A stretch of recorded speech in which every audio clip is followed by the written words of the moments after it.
You know, I can't figure out this Bill Clinton thing. Why everybody's down on Bill for going for the groceries. I could figure out Gary Hart. I knew what happened on that deal. People weren't that mad at him for getting a little nookie on a tour boat. What they were mad about is he didn't call that gal back. I still think the guy could have been president today if he just called her back. You know what I mean? He could have said something like, Donna, this is kind of hard for me to say, but you know that thing on the boat last week? I was really stupid. I lied to you. I feel terrible. You're a wonderful woman. You deserve better than that. So whatever you decide to do, I could never blame you. I was wrong. This is a speech that works for me. Believe me, it would have worked for Gary Hart. That gal would have vanished. But the Bill Clinton thing is different. First of all, the man lives in Little Rock. Now, I have spent a lot of time in Little Rock, and everybody sleeps with everybody else in Little Rock. We all know that, especially in politics. Little Rock is the hammock-hopping capital of Arkansas. So don't believe it for a minute when you read some quote from a jolly Arkansas journalist claiming that Clinton is out of line. Don't forget that this is the state that spawned Wilbur Mills, who aardvarked around with the Tidal Basin bombshell and still got reelected. Little Rock is the home of the most notorious groupie in rock and roll history. Sweet, Sweet Connie. Remember her? She was immortalized in that Grand Funk Railroad song, American Band. I'm getting off the point there, but my point is that if Bill Clinton only slept with 17 women during his marriage, he would still be on the conservative end of the Little Rock political scale. But here's what I don't understand. Are people mad at Bill Clinton just because he had an affair?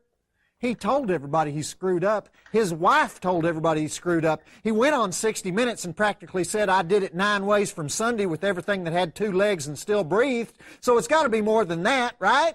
It was Gary Hart who lied about having the affair, not Bill Clinton. So are people mad because he lied about when the affair was over? All right, 3 things about Jennifer Flowers. First, we're talking about a woman who doesn't know how to spell Jennifer. Second, get a load of that hair. Third, can you really look at Hillary Clinton and think she's such a dum-dum that 3 months ago while they were campaigning for president, Bill was still diddling around with Jennifer Flowers and Hillary thought he was just spending a lot of time on the press plane? I think we know who the bimbo is in this picture. Next, is it that people are mad because Bill is capable of having sex at all? I mean, do we really want a president who doesn't even think about sex? We just had one of those. We had a Republican eunuch for 8 years. Do you really want a guy in office who doesn't enjoy making the sign of the triple guild aardvark? I think not. Which reminds me of something else I was wondering about. What if we lived in France? In France, do the tabloid newspapers follow politicians around and embarrass them if they're not having an affair? Finally, the issue is, are there any marriages in America that have not been through some kind of affair, lust, betrayal, or in Texas what we call the "you're a fat pig and I don't want to sleep with you anymore" episode? In other words, isn't this guy Clinton kind of a model of a good husband? The kind who loves women, who maybe loves a lot of women, but who sticks it out with one woman instead of hauling his hiney into the next county and checking into a cinder block singles apartment complex and paying child support the rest of his life? Has it ever occurred to anybody that the only people left in America who think sexual behavior is a campaign issue are reporters?